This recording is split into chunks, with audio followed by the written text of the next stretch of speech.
20 years of excellence in cancer care. Mahatma Gandhi Cancer Hospital and Research Institute, Visakhapatnam. ఈ నెల తల్లికి వందనం. ఎంతమంది పిల్లలుంటే అంతమంది పిల్లలకి 15,000 మీ అకౌంట్లో వేస్తాం. ఇంకొక పక్కన మా ఆడబిడ్డలు స్త్రీ శక్తి. ఒకప్పుడు మీరు తిరగాలంటే చాలా ఇబ్బందులు.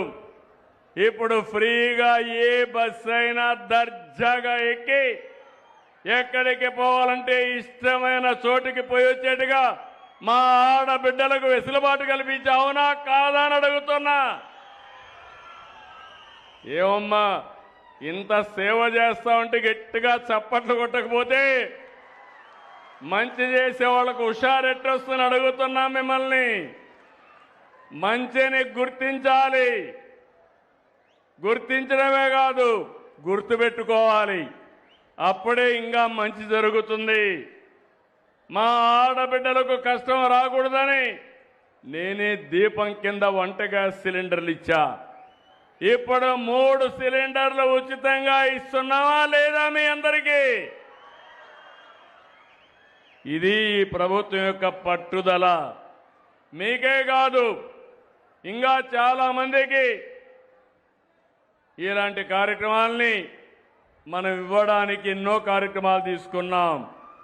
ఏదైతే ఆటో డ్రైవర్ల సేవలో, మత్స్యకారుల సేవలో, చేనేత కార్మికుల కోసం ఈ విధంగా మనం లెక్క పెట్టుకుంటూ పోతే అనేక సంక్షేమ కార్యక్రమాలకు నాంది పలికాం. ఈరోజు ఇంకొక పక్క ఏదైతే నిత్యావసర వస్తువులు కూడా చాలా పగడ్బందీగా ఇస్తున్నాం. అన్నా క్యాంటీన్ పేదవాడుకు కడుపు నిండా భోజనం పెట్టడానికి అన్నా క్యాంటీన్ పెడితే రద్దు చేశారు. ఈరోజు మళ్ళీ అన్నా క్యాంటీన్లు పెట్టి 5 రూపాయలకే కడుపు నిండా భోజనం పెట్టే ప్రభుత్వం ఈ ఎన్డీఏ ప్రభుత్వం. ఇంకొక పక్కన మీరెక్కడికి పోయే పని లేదు. మన మిత్ర వాట్సాప్ గవర్నెన్స్ కొడితే ఏ పని కావాలన్నా, ఏ సర్టిఫికేట్ కావాలన్నా ₹1 డబ్బులు లేకుండా వచ్చే పరిస్థితి వస్తుంది. ఎంఆర్ఓ ఆఫీస్ మీ ఇంటి పక్క ఉండొచ్చు, మీరు పోవాల్సిన అవసరం లేదు. దగ్గర 1056 సేవలు. ఏ పని కావాలన్నా మీరు నేరుగా మన మిత్ర వాట్సాప్ ద్వారా లబ్ధి పొందే పరిస్థితి వస్తుంది. అవి కూడా మళ్ళీ ఒకసారి నేను ఎప్పటికప్పుడు సమాచారం కూడా తెప్పిస్తున్నా. అవి కూడా ఇప్పుడు చెప్తాను. మా అధికార యంత్రాంగం అంతా ఇక్కడే ఉన్నారు. వాళ్ళందరికీ కూడా బాధ్యత పెట్టాను. ఒక పక్క ప్రజలు ఆ రోజు మాకు ఓట్లేశారు. రాజకీయ పార్టీ నాయకులు వచ్చి, కార్యకర్తలు వచ్చి మీకందరికీ ఏం చేస్తామో చెప్పాం. పాలన ఎట్టుంటుందో స్పష్టంగా చెప్పాం. మీరు నమ్మి ఓట్లేసిన దానికి ఈరోజు ప్రభుత్వ యంత్రాంగం సహకారంతో శాశ్వత సమస్యల పరిష్కారం చేయడం, ఇంకో పక్క మిమ్మల్ని ఎప్పటికప్పుడు ముందుకు తీసుకుపోవడానికి అనేక కార్యక్రమాలకి నాంది పలుకుతున్నాం. ఇంకో పక్క మీరు ఒకసారి చూస్తే మనం రాయలసీమలో ఉన్నాం. ఇప్పుడే శబరి గారు చెప్పారు, ఒకప్పుడు రాయలసీమ రాళ్ల సీమ.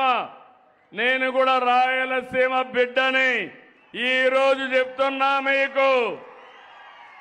రాయలసీమ రాళ్ల సీమ కాదు, రాయలసీమ రతనాల సీమ.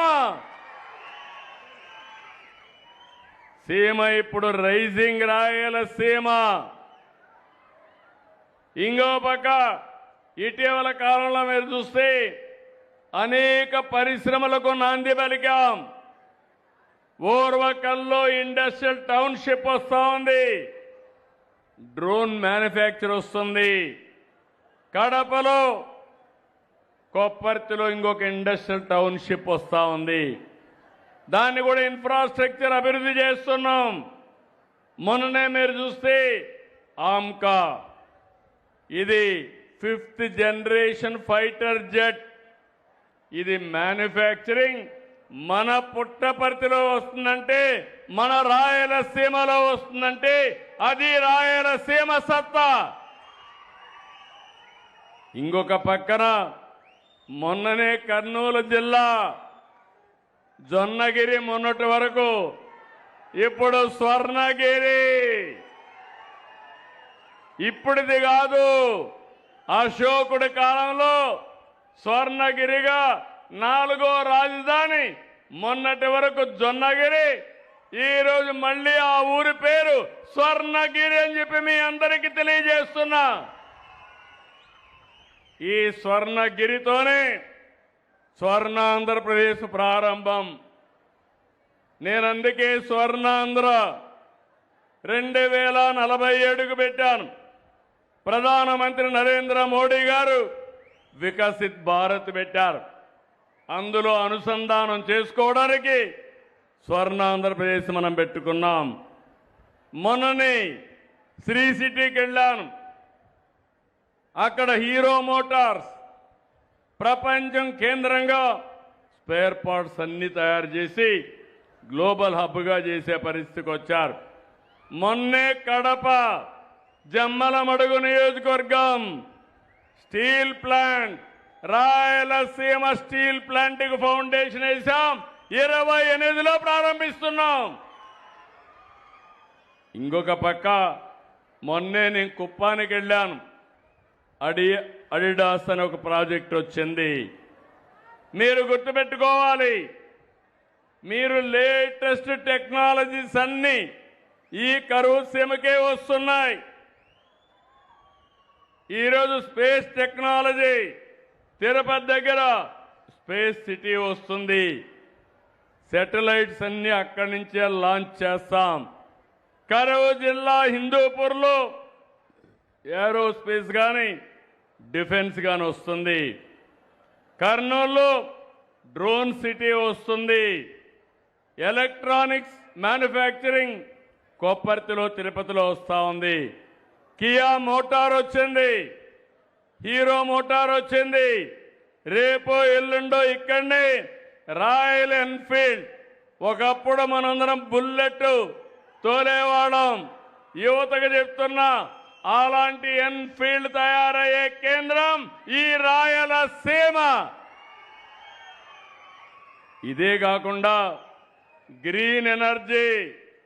ఒకప్పుడు కరెంట్ ఉండేది కాదు, ఎక్కడి నుంచి వస్తుందో తెలియదు. ఈరోజు దేశంలో వాడే కరెంటు, ప్రపంచంలో వాడబోయే కరెంటు కూడా ఈ రాయలసీమలో గ్రీన్ ఎనర్జీ తయారు చేస్తాం.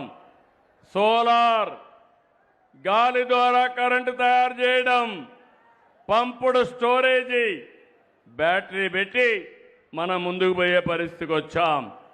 ఈరోజు సిమెంట్ ఇండస్ట్రీస్ వస్తాయి. బనగానపల్లిలో ఎన్నో సిమెంట్ ఇండస్ట్రీలు వచ్చాయి, ఇంకా వచ్చే అవకాశం ఉంది. స్టీల్ ఇండస్ట్రీస్ వస్తాయి. మొన్న ప్రారంభమైంది మొదటిది. ఇలాంటి స్టీల్ పరిశ్రమలకు రావడానికి మన దగ్గర ఐరన్ ఓర్ కూడా ఉందని చెప్పి కూడా నేను మీకు తెలియజేస్తున్నా. ఇవన్నీ చూస్తే నేను ఒకటే విజ్ఞప్తి చేస్తున్నా, ఇంతవరకు నాయకులు మాట్లాడింది ఒట్టొట్టి మాటలు.